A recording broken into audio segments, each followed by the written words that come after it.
Here's a fun fact. You will never have COVID if you never test for COVID.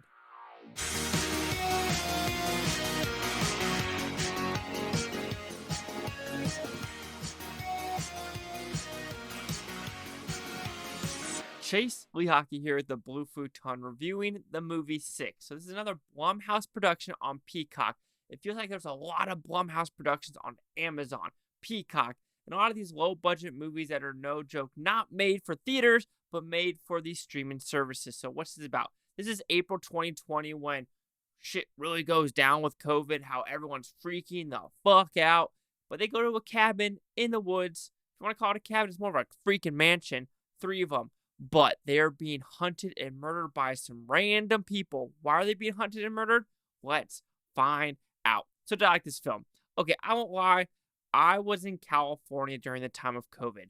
And people were fucking crazy. And this kind of confirms it. Like, seriously, do you know anyone who actually took Lysol wipes and wiped down the groceries from their grocery store?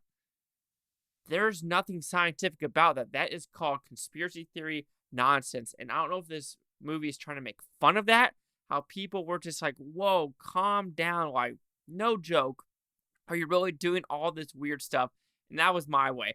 I wore a mask whenever I had to go into Safeway. But when I was walking my dog outside, hell to the freaking no. If I was going to play basketball outside, hell to the freaking no. Like, why would I wear a mask? I'm outside. Sunlight. Hello, disinfectant. However, that is my little rant about COVID, but did I like this film? I won't lie, the first 20, 30 minutes, I did not like this film.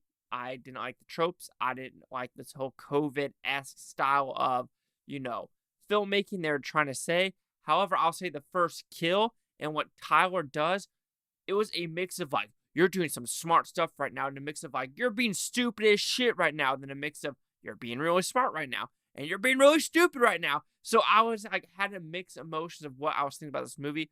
But overall, at the very end of the film, I think I appreciated what this movie was trying to go for. I kind of enjoyed it with some decent kills.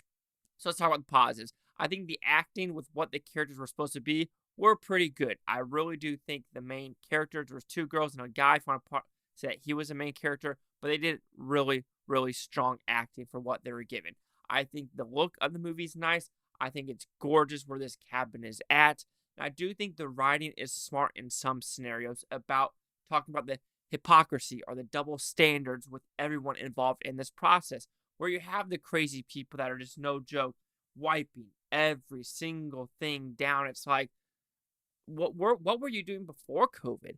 Like, this mass hysteria, like, what were you? That's my biggest thing is like, this mass hysteria proved up so freaking much. It's like, so you just didn't care about getting sick beforehand, but now it's just like, style of that. But anyway, here, there, or there. But like I said, the double standards it talks about at the very end with why these people are killing these people and the whole culture. You're like, yeah, double standards here and there. You are not willing to take responsibility for yourself. And this is about the whole responsibility bit of the movie.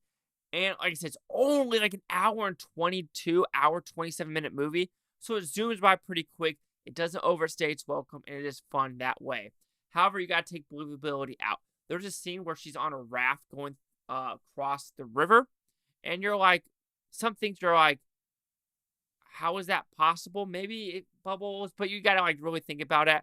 And movies like this, you're just like, just have a gun. Because if you had a gun, the movie would no shit be maybe 45-minute movie of like, oh, you're entering my house trespassing?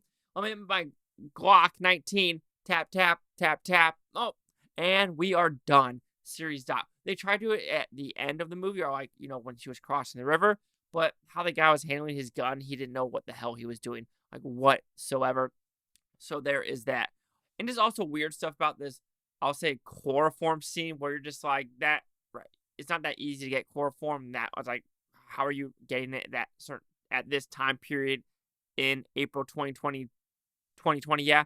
So there's just like little story elements where you're like, okay, that's not believable. That's not believable. But this is a horror movie trying to make fun of the whole scenario as a whole. So overall, I do think Sick is a well-made film. It's written pretty good. It's acted pretty good. But there's, of course, the horror tropes of like stupid, smart, stupid, smart, stupid, smart. So you just got to put that behind your head. But I do think this succeeds on more of a positive level than other Blumhouse straight to streaming movies. So Sick will receive a 3.5 out of 5 with Futon, so equals at 70%. Let's see the critics' news scores gave this one. So you have critics at 86% with 51 of them. Audience score 67% with over 100. Critic consensus: smart, self-aware, and all too timely. The slasher co-written by Kevin Williamson is sick in all the best ways. Timely, that's where I'm just like, I don't know if I believe this whole, oh, it's a timely movie. We're talking about COVID. It's 3 years later, blah, blah, blah. Which, damn, that is 3 years ago. But I don't know. I'm just also one of those people where I work at one spot, but I still see people wear masks at their office. I'm like, when are we not going to wear the masks anymore? Like, is it all for show now? And the answer is, with the science, trust the science. Yeah, show for sure.